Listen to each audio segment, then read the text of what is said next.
नमस्ते, मी Snehal करपणकर. SP9 मराठीमध्ये आपलं पुन्हा एकदा स्वागत. तर पाहूयात आजची विशेष बातमी. सिंहस्थ कुंभमेळा नियोजनासाठी शिखर समितीची बैठक.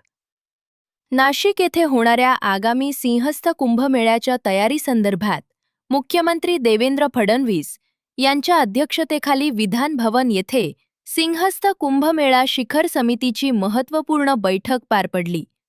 या बैठकीत कुंभमेळ्यासाठी सुरू असलेल्या विविध विकास कामांचा आढावा घेण्यात आला. भाविकांच्या सुरक्षितता, वाहतूक व्यवस्था, स्वच्छता आणि मूलभूत सोयीसुविधांना प्राधान्य देत सर्व कामे वेळेत व दर्जेदार पद्धतीनं पूर्ण करण्याच्या सूचना मुख्यमंत्री फडणवीस यांनी संबंधित विभागांना दिल्या. तसेच गोदावरी रिव्हर स्वच्छ व प्रदूषणमुक्त ठेवण्यासाठी आवश्यक उपाययोजना राबवण्यावर विशेष भर देण्यात आला.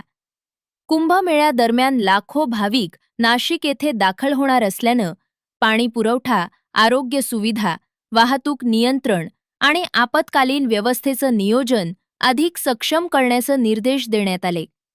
बैठकीस अन्न व नागरी पुरवठा मंत्री छगन भुजबळ, कुंभ जलसंपदा व आपत्ती व्यवस्थापन मंत्री गिरीश महाजन, सार्वजनिक बांधकाम मंत्री शिवेंद्रराजे भोसले, परिवहन मंत्री प्रताप सरनाईक, मुख्य सचिव राजेश अग्रवाल, आमदार सीमा हिरे, आमदार राहुल ढोकळे तसेच विविध विभागांचे वरिष्ठ अधिकारी उपस्थित होते.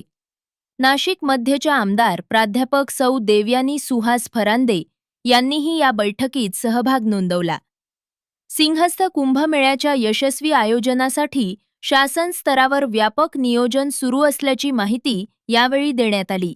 आणि अशाच बातम्यांसाठी पाहत रहा SP9 Marathi, your time your news. धन्यवाद.